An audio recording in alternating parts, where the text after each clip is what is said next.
At Arizona State University, we're bringing world-class education from our globally acclaimed faculty to you. Ranked #1 in innovation for 10 consecutive years and #2 among public universities for employability, ASU isn't just ahead of the curve, it's creating new paths to success. Earn your degree from the nation's most innovative university. Online, that's a degree better. Explore more than 300 undergraduate, graduate, and certificate programs at asuonline.asu.edu. Hey, don't miss the play. Flurry Sports will save your day. Cracking jokes with sports insight. Zach and Jake, they get it right. Fuck yeah.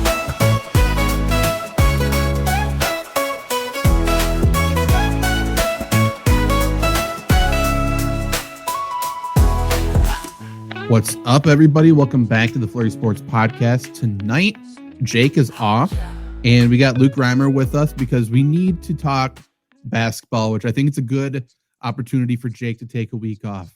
He still thinks Jamal Tinsley's in the NBA. I think he's excited for Josh Smith to get another alley-oop. So Juwan Howard. And exactly. And I'm not fully up to date, obviously. So we got Luke, who's the resident expert on the NBA at Flurry Sports, because before I say anything else, Game 7 of the NBA Finals just ended, and nobody knows that the NBA draft is in 2 days, and that is kind of what we're talking about today.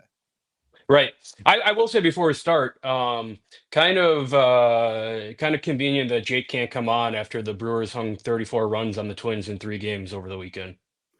Is that true? Yeah. Yikes. I did see, because I needed to pick up somebody in fantasy baseball. I guess maybe a bad decision to pick up a Twins player. I did see a lot of losses in a row. Like, okay, time to break the trend. I won't tell you specifically why I picked up this player. Maybe it's an off-air conversation, but I think I made a mistake. And it's because, this is a safe space. The guy's last name is, I think, Lee, and I assumed he was Asian. Okay, so let's start there. They play Seattle. I'm like, oh, Asians love Seattle. So I thought he was going to go ballistic. I think he's a white Lee, which is not what you want here, but we'll see what happens. Maybe he doesn't. Yeah. One of the games, Brewers got up 17-2, and they put their first baseman in to pitch the bottom of the 9th. And he gave the Brewers first baseman gave up 5 runs, and the Brewers started warming up a closer just in case things got crazy in it. And he was able to get out of it, though. Yeah, I hope so. What's up with the Brewers this year? Like, I feel like it's every swing. Either they're up by 10 or down by 10. Yeah. Right now they're playing good ball. Okay. I'm fine with that. I still have Brewers to make the playoffs bets from preseason. And you know what? Maybe I should double down. You're probably looking at a wild card because the Cubs are a contender. Yeah, I wasn't. You don't need to win the division. Correct. I don't care about that. I will say, your bet on the Rockies winning manager of the year, he got fired after 3 weeks. Yeah.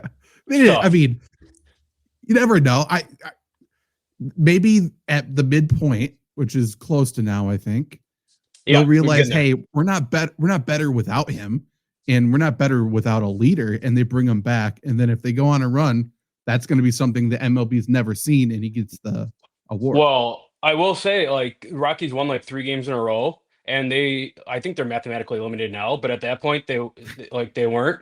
And he's like, the guy's like, don't let us get hot. We win 100 games. We're in the playoffs. Hell yeah.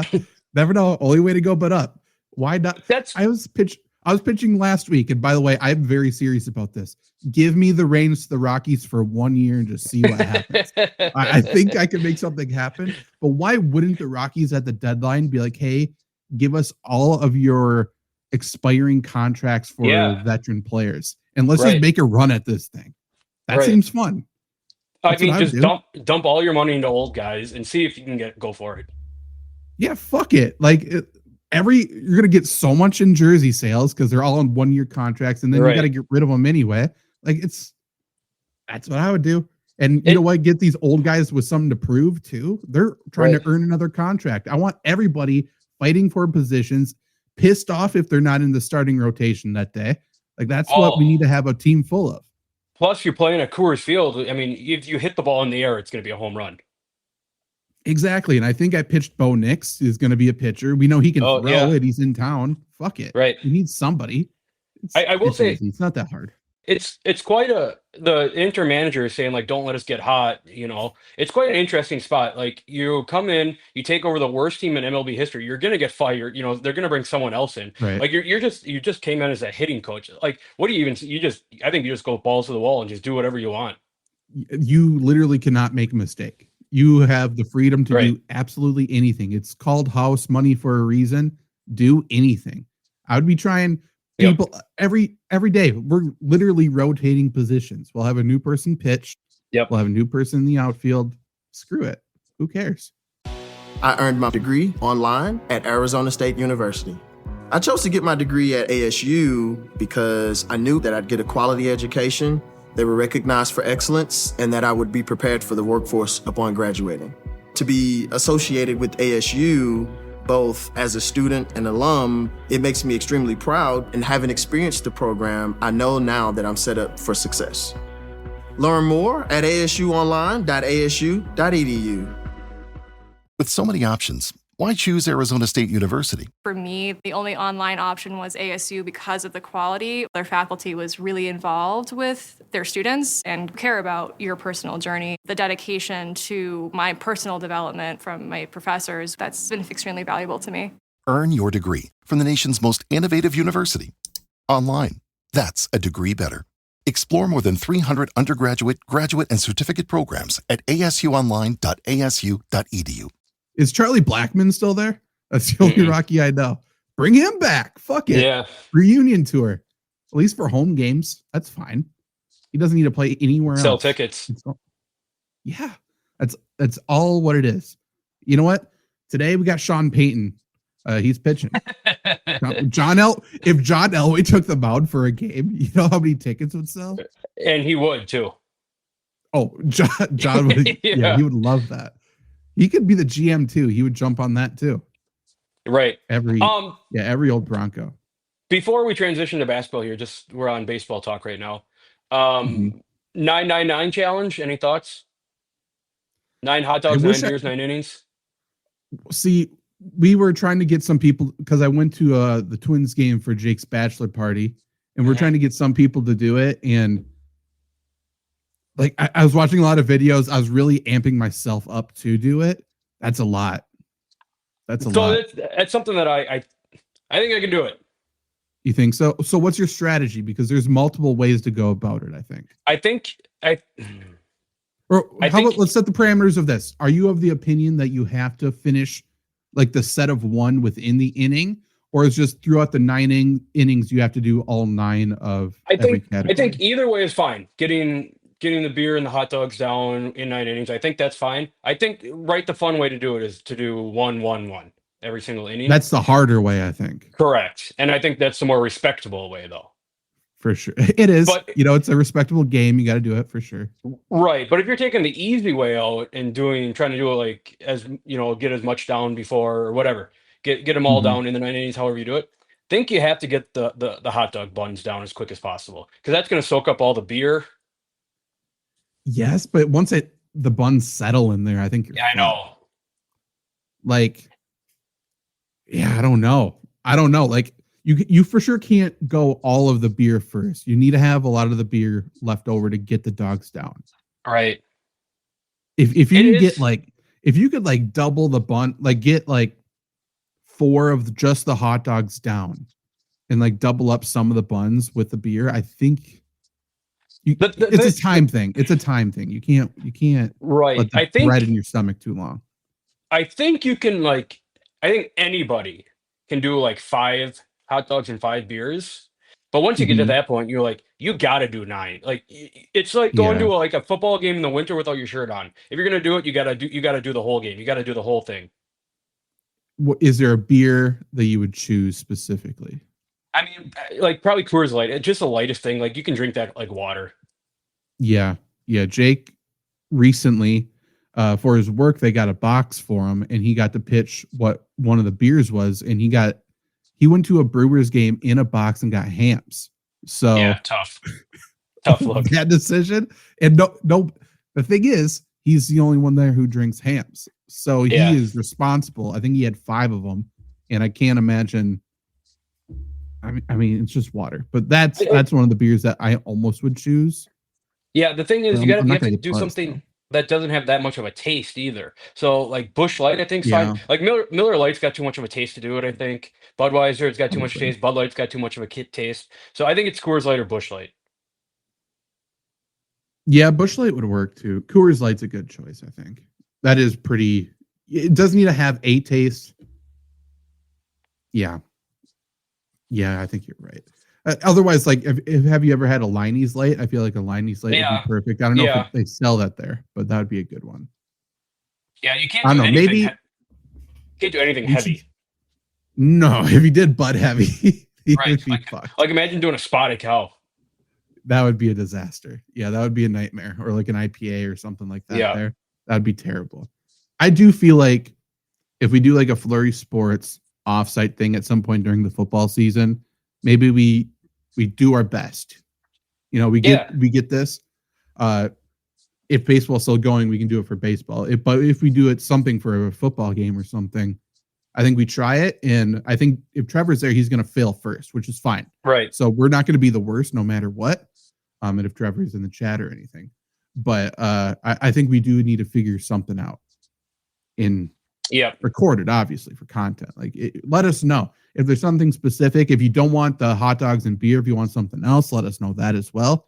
But I do think we need to do some sort of eating challenge. Would you do spicy? Spicy. Or no? Yeah. Like, I like spicy food. Like, okay. I'm just trying to think of like different ideas that we could do. Maybe we find some of the hottest wings somewhere, something like that too. True. And just going back to the hot dogs, you can't dress the hot dogs either. Is that a rule? Or are you saying you prefer no? I think that's the strategy, is you can't dress them. I don't know. If you could make it different, I think that would make it so it's not like you're eating the same thing, you know? Yeah, I don't hate that. I think, but I mean, how many variations are you just gonna do? Mustard, ketchup, mayo, relish, onions? Here's the thing: if I'm drinking beer at the same time, I don't know if I want ketchup and relish. That's what I'm saying. Mustard, I think I'm cool with, but yeah, I don't know if I want a ketchupy beer. I think that would make me puke after 2. Yeah, then you'd be puking red. True. It's almost like, and I hate these. Some people like these, but I can't remember what they're called. Well, they had like a Bud Light Bloody Mary mixed thing. Yeah. You remember those? Those are disgusting, in my opinion. Agreed. That reminds me too much of that. I don't want that. Yeah. Anyway, NBA. Yeah, hell yeah. NBA. And maybe we do something for the NBA draft, because you know what? Don't party too hard on night 1 of the NBA draft, because as we learned starting last year, NBA draft's now 2 nights. And I'm sure everybody will tune in for both nights.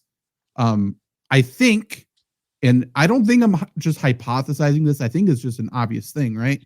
That last year, the NBA switched to a 2-night draft because LeBron James' son was getting drafted on the second night. Is that just a widely accepted obvious why they did it? It has to be. Or no? Right? Like, I don't think obviously the NFL draft is a 3-day thing. People watch for sure the first 2 days. They'll always tune in somewhat for the third day. NBA keeps trying to be the NFL anyway, but they thought, it's the biggest thing they've had in a long time. It's the only second round draft pick anyone ever has cared about watching to see where he got drafted to. Right. So I think they capitalized on that, but there's no way they think this is going to be successful, right? Correct. Right. And there's no reason it should be. But just like if we're going to compare the NBA to the NFL, which the NFL is going to blow the NBA out of the water 10 times out of 10, right? Sure. You would think that a second round in and maybe just because more people care about football than basketball, but you would think that NBA second round should bring, an idea of like second round NBA picks, like all the later rounds. People know the players. Like if you watch college basketball, if you know if you know anything with basketball, you're going to know who's being drafted. NFL in the later rounds, maybe 3 picks per round. Well, especially with the NBA, and it's hard. There's a lot of elements here, but like I actually think the second round players more than picks like for sure 16 through 30 or something. For sure. because that all the upperclassmen, like we talked about pre-show, all the upperclassmen are the ones that are in the second round. So those are the guys you probably have watched the most of. Right. Yeah, like the later first round is going to be, you know, like middle teams that probably have a playoff team are going to take a gamble. Like the Bucks did with Giannis. You know, no one knew who the fuck Giannis was, but are going to take a Sure. gamble on a foreign guy or, you know, a guy from a G League. Try to get that. Right. Yeah. So then your upperclassmen, the Wisconsins, the Creightons, stuff like that. Those guys that just kept coming back year after year. There were Yeah. seniors, super seniors. Those are the guys now. All of a sudden, they're good enough to go to the NBA. They have no more years of eligibility left. But the NBA is like, we can't do anything with you. You can rent a car by yourself. You cannot play for our team. That's not how that usually goes. So it's weird. They downgrade your age a ton. But even still, like, how many second round draft picks are even going to play this next year? It's going to be interesting. It's just because there aren't very many like spots on teams at this point. How many do we know of any players that actually retired this year? Nothing yet. Nothing crazy yet. There was no like, you know, this is my final year while the year's going on. Or Yeah, I anything mean, like that. in terms of the big names, like LeBron's going to play another year, Chris Paul is going to play another Right. year, Durant's going to play another year, Steph's going to play another year. Like all the big guys are staying around. Yeah, I can't even think of who I could see possibly like could be gone. you know, it comes to right before, you know, training camp, you can get maybe like a PJ Tucker retirement or a James Johnson or like guys that don't really matter. Yeah. Don't tell PJ Tucker that. I True. think I would venture to guess fucking Wembanyama retires before PJ Tucker opens. Yeah, probably, to be honest. There's no way. He's coming back and he's going to pitch himself as the guy who can shut down Durant as Durant puts 35 on him. It's insane. It's the crazy too with guys like James Johnson just took over like the Udonis Haslem role of let me just be the big vet enforcer that's good in the locker room and is going to stand up for like the guys when they get in fights. You're just wasting a roster spot. Just be a coach at that point. Yeah, I don't understand it. That made no sense. Like they went to Haslam was so respected, but they like went to his house like he was Brett Favre. Like Right. They went to him to convince him to come back again and again. Like it just made no. They got him like I can't even remember what the story is, but like I think Spoelstra got him something insane as like a present to come back again. Right. Like I don't understand it. Don't even be a coach. Just give him no responsibility. Just be an advisor and pay him $1 million. Yeah, sit on the bench. Who cares? Yeah. It doesn't matter. He's not playing. He's just there to chirp the other team and then be there for practices, I'm sure, in the locker room and stuff like that. Right. And just get all the rookies ready. Right. The Heat run their program completely differently anyway. But yeah, I mean, it's the same type of thing. You're wasting your roster spot with any of Giannis's brothers and stuff like that too. But keeps Giannis happy, so Milwaukee will do what they can. If he is coming back, he should be, I assume. But we shall see. Let's look at who potentially could be chosen here. Let me go back to the first round. So I guess let's start with the order in case anyone missed it. So obviously it's a lottery, so it's rigged to favor whatever's going on. So Luka gets traded from the Mavericks. They do have the first overall pick. The Spurs, I think, are super interesting at the second overall pick. Obviously, they've had a couple of. Did Castle win Rookie of the Year? They've had a couple of really good rookies in a row. And then Chris Paul's there. And is Chris Paul a free agent, actually? He might be a free agent. Yeah, De'Aaron Fox is running their show there. De'Aaron Fox is there. So Chris Paul will go with the Clippers, I can only imagine.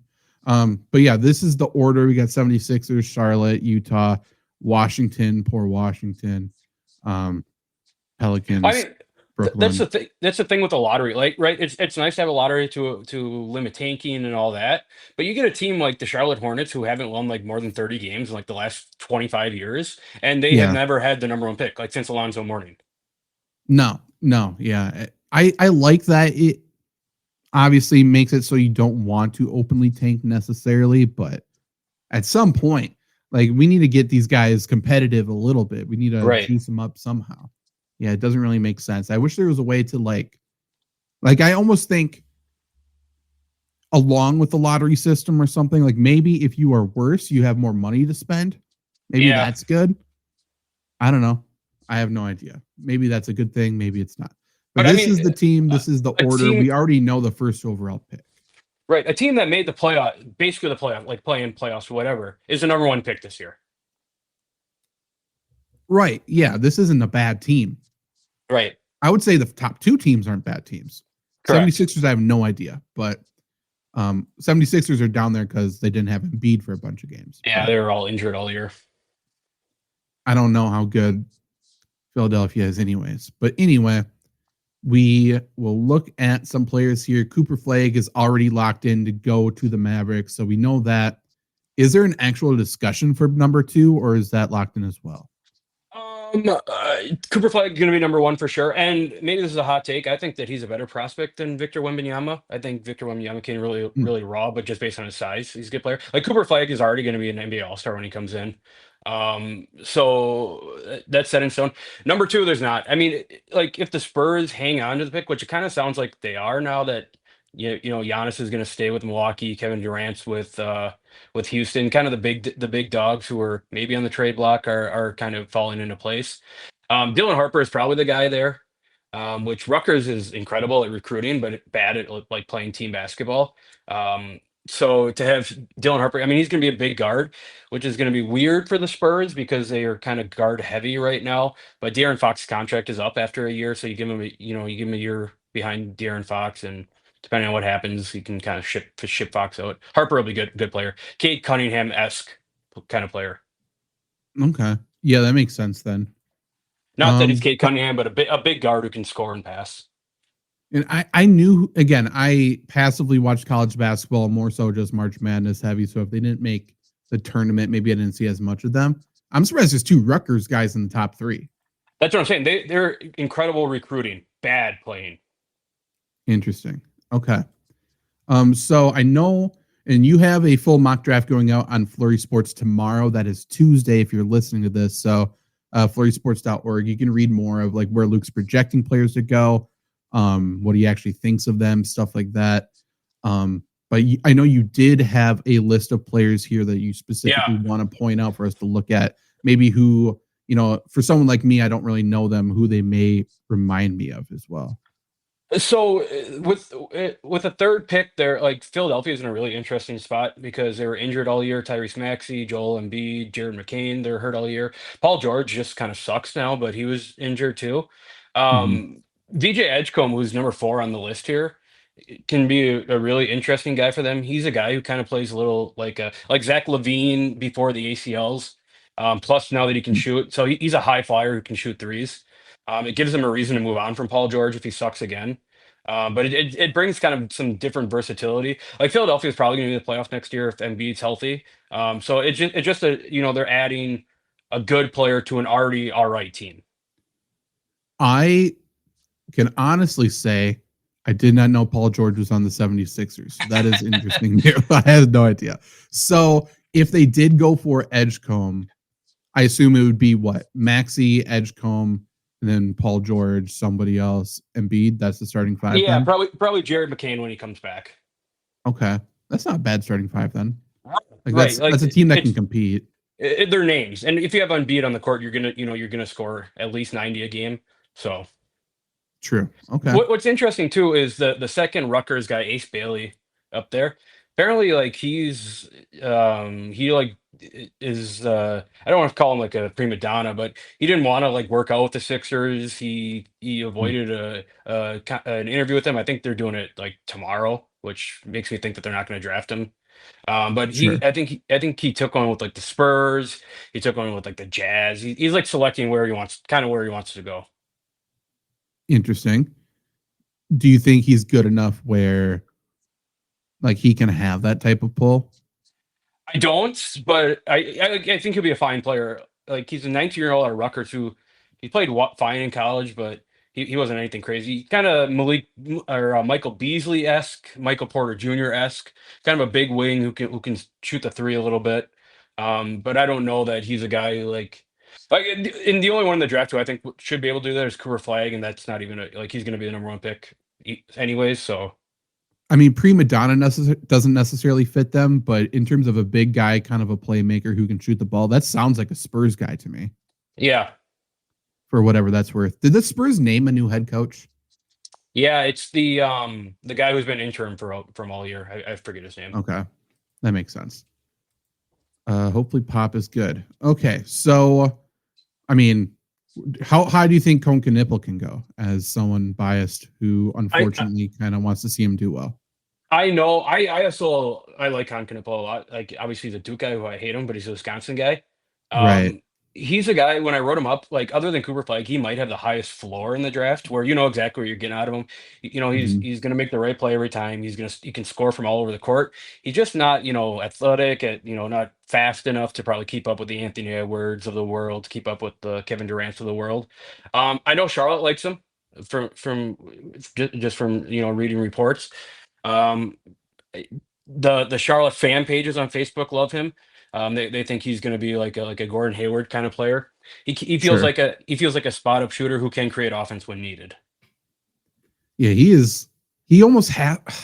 I'm just trying to think of what position he would play. Like he kind of has to play the two, but you're right. He is not fast whatsoever. Right, and he's a guy who like people who don't watch college basketball and watch NBA think that he's going to be like JJ Redick. But he's a guy who can he can work Yeah. off the screen. He can pass. He can hit open guys. Things like that. Okay. Yeah. I mean, yeah, he's going to be a fundamental player and stuff, but I could see him becoming a defensive liability a little bit. We shall see. My favorite guy in the draft, who is just okay. incredible to watch, is Trey Johnson from Texas.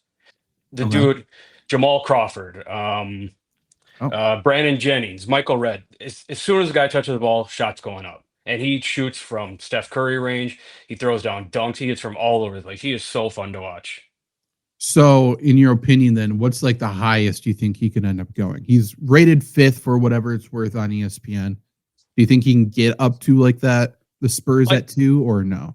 I don't think so. Like, I would take him ahead of Ace Bailey. I would take him. I would take him ahead of Con Knippel and VJ Edgecombe. But I get, teams want, length and defense and all this.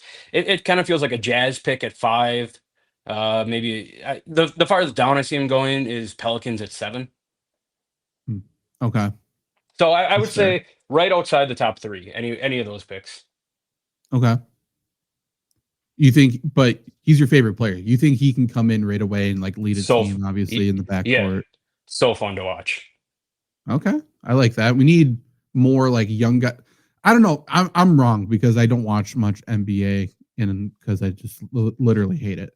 But I feel like they're missing more like flashy guards at the moment, I guess. He like if you put a gun to my head and say compare him to a player, he's like Joe Johnson. Okay, love Joe Johnson. Yeah. One of my favorites of all time. Yeah.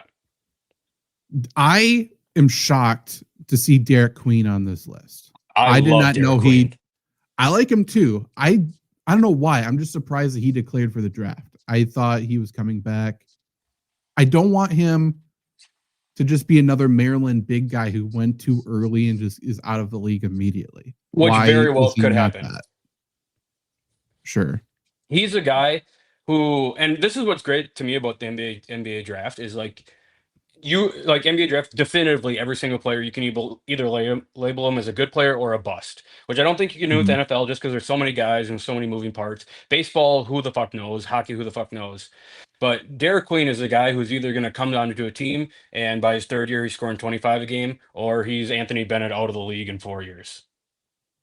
Sure. Do you think he's a player? Because I think there's no doubt, right? Like he's so young. There's no doubt that he has like room to improve.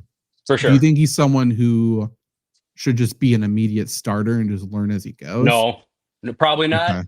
Okay. He kind of feels like a little.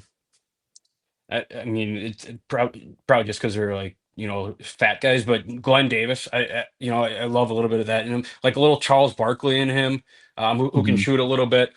So I think who's ever going to get him, people are going to love him. He's a likable guy. He's a good locker room guy, and he's a big guy who can handle the ball, which is always really fun. And he's a fat guy, and people love fat guys. True, very true. What other guys? Igor Demon, is this guy someone to pay attention to? I have no idea who this is. No, honestly, like he Okay. feels like he's not going to be a guy that's going to come in and be a franchise changer right away. Kind of feels Wesley Matthews esque, where like that kind of feels like a ceiling. Where if he can, play solid defense, he can score the ball, he can hit the three, he can handle the offense a little bit. But I don't know that he's ever going to be a guy that people at home or people that don't watch the NBA are going to sit down and watch a game or gonna be like, who the fuck is that guy? Just off the top of your head, do you know of any other NBA player to come from BYU? I don't. Sean Bradley, Really? I Okay. think so. Like Jimmer, BYU is kind of turning into a football school, but Jimmer. oh yeah, true, true. Jimmer, I can't remember his Chinese nickname, but yeah, the chosen one over there in China. He's doing good. That's true. Okay, so in the past few years, obviously the NBA, I mean, for a long time, has been dominated by like the international big guys that have come in. And France has sort of popped up recently. Obviously, you have Wemby. I feel like there's one other big French guy as well. Hmm. Rudy There's Gobert. another French, yeah, not him, but the biggest or the top rated international guy here is at 9, which I think is lower than past years, but he is from France. Is there anything that we should know about him? Is he too high because of like the big basketball boom No, in France right now, or is he legit? I will say I will preface this by saying by as a guy who thinks that America is still so far better than every single country in the world of basketball. Like the people that don't like basketball want to say that France and Canada are coming up. Like nobody's gonna hold USA. No. Um, no Noah Sengun. You remember Al Farouk Aminu? Yeah. Kind of like that a little bit, a little bit more athletic than that, where it's a big guy who can switch on to small guys. Defense is probably where he's going to make his money. But he can hit mid range. He can work inside a little bit. But again, he's not a Victor Wembanyama. He's not a Alex R. Risha Stay from last year or anything like that. He'll be a That's what guy I who was could, thinking. like kind of Nicholas Batum. Not that he plays like that, but can kind of probably hang around like that. Is he someone who's going to come over right away, or is he like going to Yeah, stay overseas? I think Okay. I don't know. I honestly I don't know, but I think he can come over right away. Okay. That's interesting. I feel like that's been the case lately. Maybe there's been like a Yeah. new structural like in contracts and stuff over there. I just remember the days where it's like they draft a guy and okay, see you in a few years. It's almost like Yeah, baseball like. and they never work out. Never. No, never. Except for I think did Rudy Gobert come over or not Rudy Gobert? Fuck Rudy Gobert. I don't know why he's in my mind. No, Dude, you. we're back Ricky on Rudy Rubio. Gobert. I feel like you're a Gobert I'm on fan. Rudy Gobert. Yeah. Why? No. After he put away the Lakers on 30-20 game in the playoffs this year. I mean, that's fine. Anyone who can knock the Lakers out, that's great. But I'm not putting that on Rudy Gobert. I'm saying if there's anyone to like on the Timberwolves, it's Anthony Edwards. You can't even give credit to anybody else. Screw Gobert. Okay, I didn't know there's a third Duke guy. Is there anything to know about this guy? Yeah, he's a big 7'2" African guy who has no offense whatsoever, but is going to bring energy and defense. He's probably a bad pick for whoever takes him because he's going to take, like, if you want him to be an offensive guy, he's not going to be that until he's like 27 years old. Sure. Interesting. The gem of the NBA Academy Africa project, which I have never heard of, but that sounds interesting. I'm actually going to look into that. He's a guy who, like, Houston, not that, like, Houston shut him down. Not that it's hard to shut him down, but Houston, like, completely took him out of the game against in that Final Four game, or in the Final Four. He had like 3 rebounds or something in the game. Oh, really? This is such a surface level comparison, so I almost feel bad about making it, but I'm going to because that's the show. Can he become a Bismack Biyombo or no? Yeah, I'd say so. Like, he's probably never going to get the offense like Bismack Biyombo had, which is not saying a lot. But Bismack's later used to get to hit the 3 a little bit. He feels like a guy where you're a young, like if he was a football player and he's coming in and Jacksonville Jaguars got the new GM, right? He's a guy that you can draft and say, I want to work on this guy, and he'll keep you a job for 2, 3, 4 years. Is he a Thon Maker? Not nearly as skilled on offense. Okay. Well, yeah, sure, but okay. Which I still think Thon Maker can be an all-time NBA great. I mean, he has potential. That's for sure. Right. He could do it. There's He's that not story in the that league, is he? No, I don't think so. There's that story where you didn't know if he was like 19 or 28 or whatever. Yeah. It's insane. Okay, other guys here that you want to talk about that you wrote down. Jace Richardson's awesome. Jason Richardson's son from Michigan State.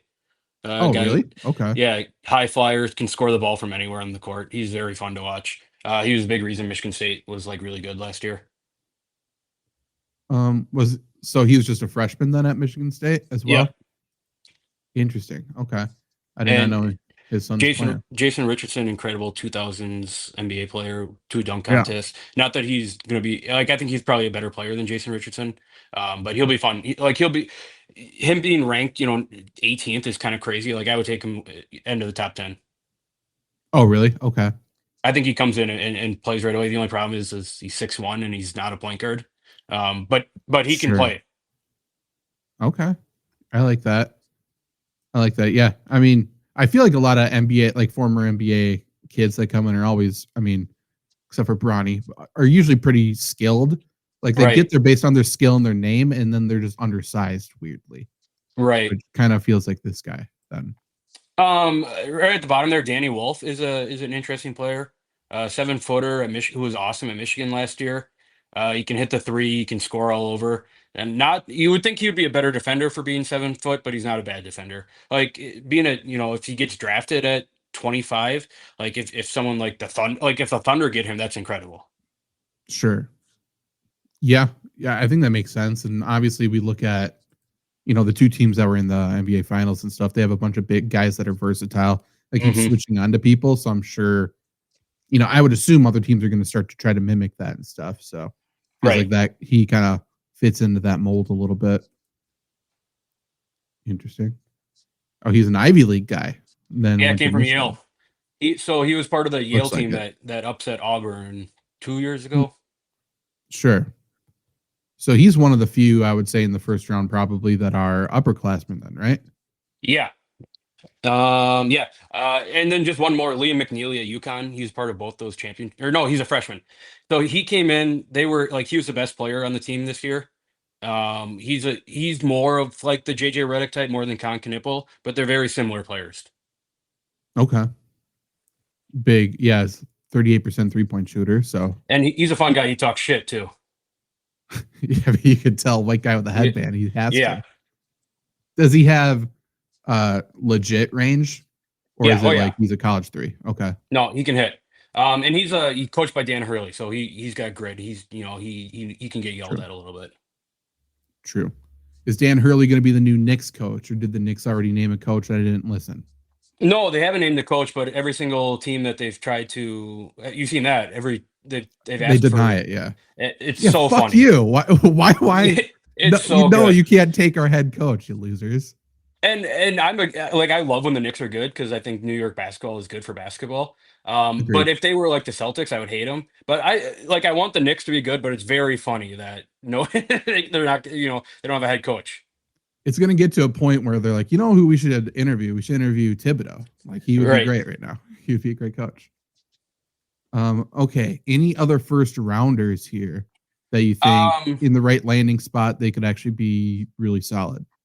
Nothing crazy. Like Georgetown has Thomas Sorber, who I know the Pelicans like him. I don't know. It might taking him at 7 might be a little too high. This is probably a lazy comparison just because they're both Georgetown guys, but he's a little Roy Hibbert-ish where he can bang inside, grab rebounds and putbacks and not much else. Yeah, you're right there. Like, I don't know much about this guy, but I know Roy Hibbert doesn't have much else. For sure. Does it feel like there's more big guys than normal? I mean, in the top 10, I guess it's a lot of guards, but yes, there are a lot of big guys. Interesting. So it's a 2-night event. Everyone, eyes are glued to the day 2. So who are some potential guys that we may know, or some potential steals maybe on day 2 that could go? The obvious one is Walter Clayton, right? He kind of just carried Georgia. carry Georgia, and he's an incredible player. He's a little small to be a go-to guy, but if he ends up like not to the degree of being a top 10 player in the league like Jalen Brunson, but if he has a great career, like how the fuck do we let him slide to the second round? I could totally see that. Like he's a guy who can hit everywhere. He plays defense. Like not that he single-handedly brought Florida there, but he was the reason that Florida won a championship. I mean, he is the reason. Like, if the game's close at all near the Correct. end, it's like, okay, Florida's going to win because he's just going to take over. He has that. He's got it. Steph Curry. That he's got the it. Like he's going to find a way to score and make the play. He's insane. He's been a guy who he's got an awesome story. He's been like 3 different colleges and got a championship. Kind of he's not going to get drafted early because he's 23 years old, but. If let's say another because Oklahoma City has 6 first-round picks over the next two drafts. But like if he ends up in Oklahoma City and he's running the second unit, you're like, how the fuck did we let Oklahoma City get Walter Clayton? My only thing, and I hate it because he can't do jack shit about it.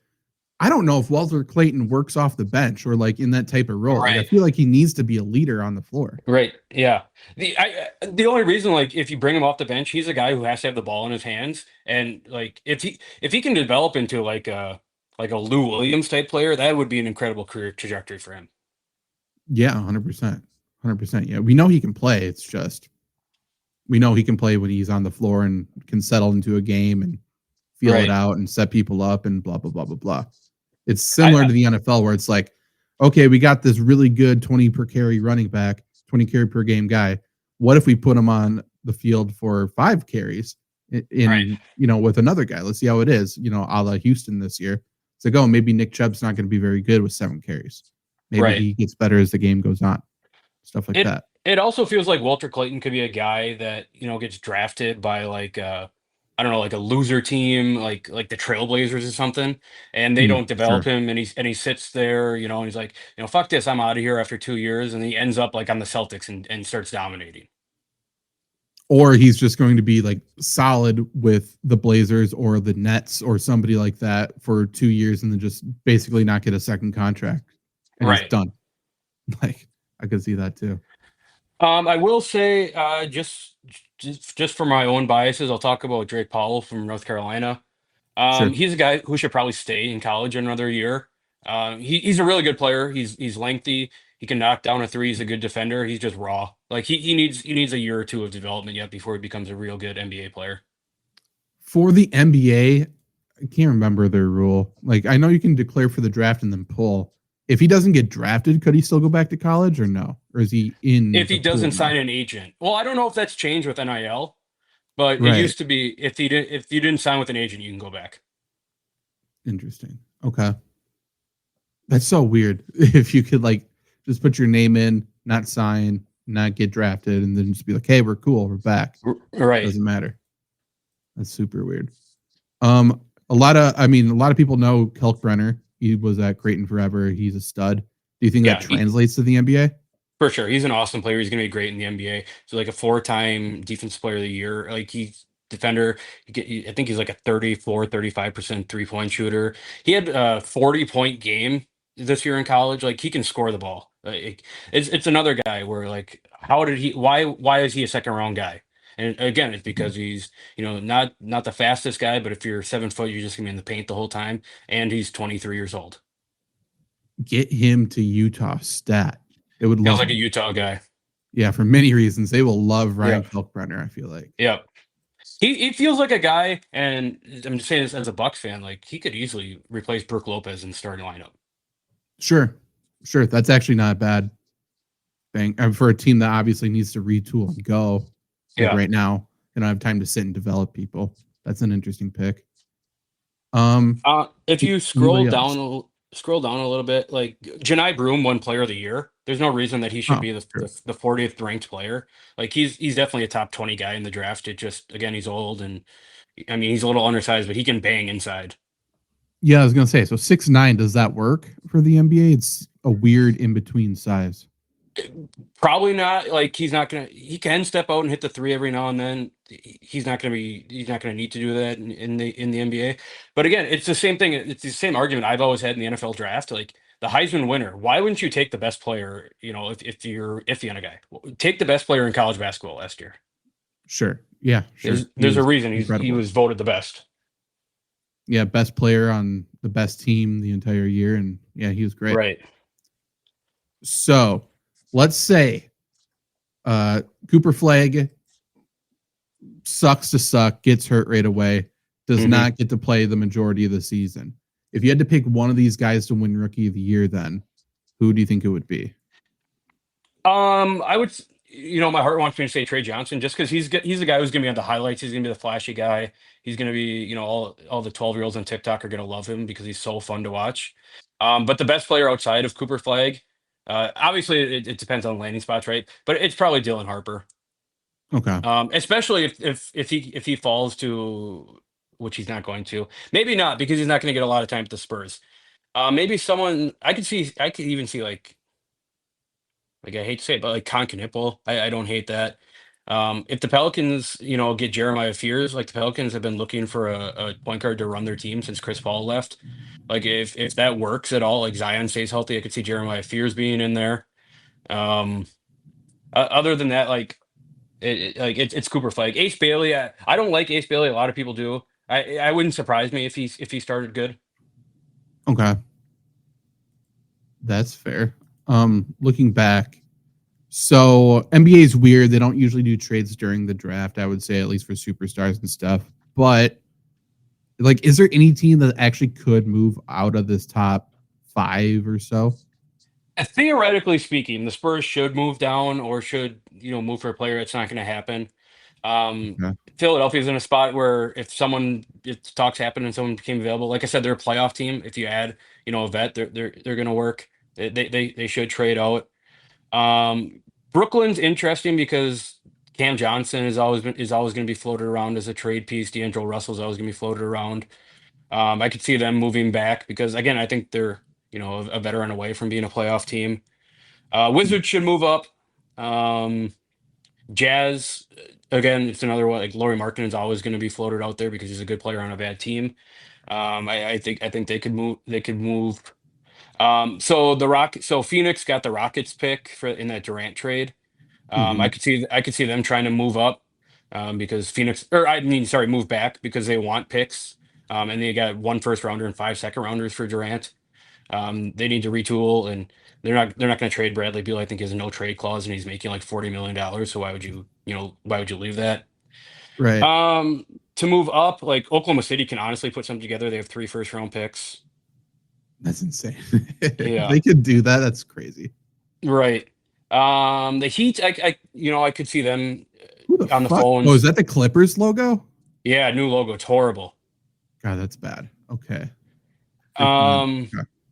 Yeah, like the Suns. Yeah, it feels like the Suns, the Nets, Utah, maybe Atlanta is on the phone. I think I've seen reports of them shopping Trae Young a little bit. Other than that, I think there's a lot of good freshmen in this draft. Like if you're not getting Cooper Flagg or Dylan Harper, I think you're all right taking any of the guys available for the most part. Did Portland get fucked, or did they actually finish somewhat? They got fucked. Did they? Okay. Yep. That sucks. Yeah, Spurs are so interesting. So the Spurs have number 2 and number 14. Yep. Obviously, they were hoping to make a play at Giannis. I don't think that's possible now. Is there like another superstar they could go after that even makes sense? No, honestly, in terms of superstar, like if you're gonna get a guy like they need wing. Like I love Harrison Barnes. He's a Carolina guy. People hate on him. He came in and won a championship right away. I think he's a solid player. I don't know. I would call Toronto about Brandon Ingram. They just got him. They're probably not going to get rid of him. I would call Brooklyn about Cam Johnson. I would call Miami. Not that this makes sense for them, but is there any possibility the Pelicans move on from Zion? Yeah, I mean, there's a possibility. I don't think it's going to happen. Like if they move on from Zion, I don't know that he has high value right now. Well, of course he has high value, right? He's Zion. He's always going to have potential. Right. But I don't like what's the asking price for Zion? Like, what do you want in return for Zion is the whole issue. Because if you're going to get 40 games out of him, and you're going to get a 20 point per game guy for 40 games, but you're getting nothing for the other half of the season. Right. Like, if I'm New Orleans at this point, I'm trying to cut ties. Like, wouldn't you? Yeah, I would for sure. I think they're in a situation where they just might have to ride out his contract and let him sign somewhere else, just because nobody's going to give up so much for 40 games. Yeah, but I mean, what's so much? I put zero value in fucking NBA draft picks, but because I've seen Rudy Gobert go for 5 first-round picks. Right. Like, why wouldn't the Spurs trade number 2 overall for Zion? And is that enough? I have no idea. Like, I don't know. Like, when it all boils down to it, Zion is probably the number. Like, if you were putting Zion in the draft right now, where he's at, he's probably the second best player in the draft. So I've watched 3 or 4 Duke games this past year. Yep. And so, like, watching Cooper Flagg was good, but like, to me, he blended in, and then all of a sudden he had 25 points. That's kind of how it felt.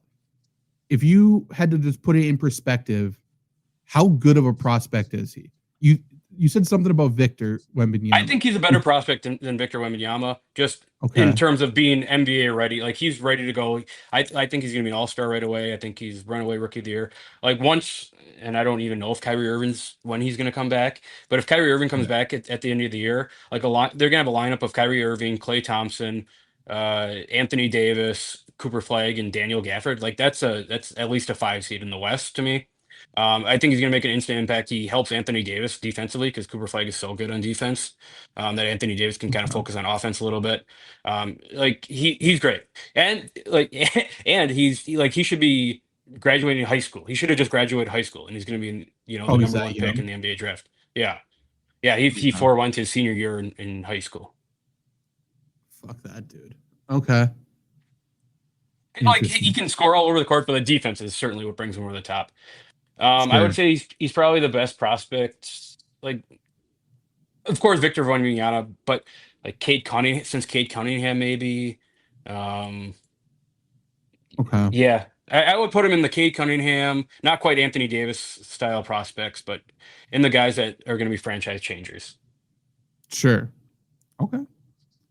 Like, I mean, I'm not a huge basketball guy, right? Like, I know it enough. I just haven't kept up with it. And it's like, yeah, I knew Flagg was the number 1 pick. I just didn't know, like, is he that good? Like, he's a no miss prospect, you're saying? Correct. I hate watch Duke every single year. I hate watch them this year because like, people were talking about Duke as like the next coming to Jesus Christ, and I hate Cooper Flagg. I want to hate him, but like, every time I watch him, like, this guy is like, he's far and away the best player in college basketball this year. He didn't win Player of the Year, but he can do everything. Sure. I didn't realize how good on defense he was, I guess, too. And that's obviously, to your point about being NBA ready, it's like, yeah, I can score the ball, but can you actually defend anybody? You're saying, right? You're saying he can come in and be an all-star, so obviously you can. Yeah.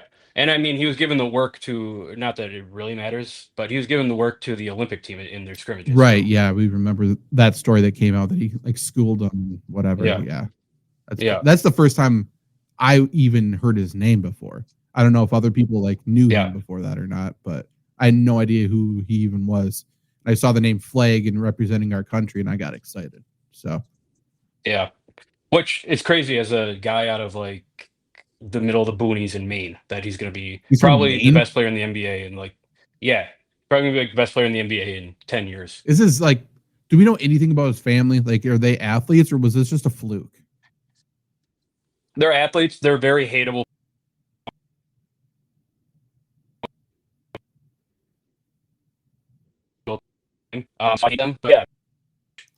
Unsure if my connection or it's your connection that's bad, but either way, breaking up right now, but I think this is a good spot to end anyway. But I will say, right now we're recording this Monday. We're live right now Monday. Tuesday, Luke's mock draft goes out on flurrysports.org.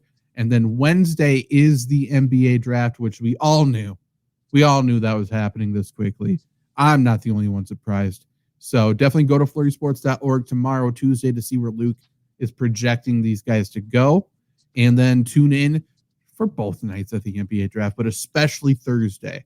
You definitely want to see who your teams are getting in the second round of the draft. It's the most important round. That is the NBA Cup of rounds, I would say. So stay tuned for next week. Jake will be back, and we'll hear Jake's impressions of how the NBA draft shaked out. So we will see you then. Goodbye. Peace.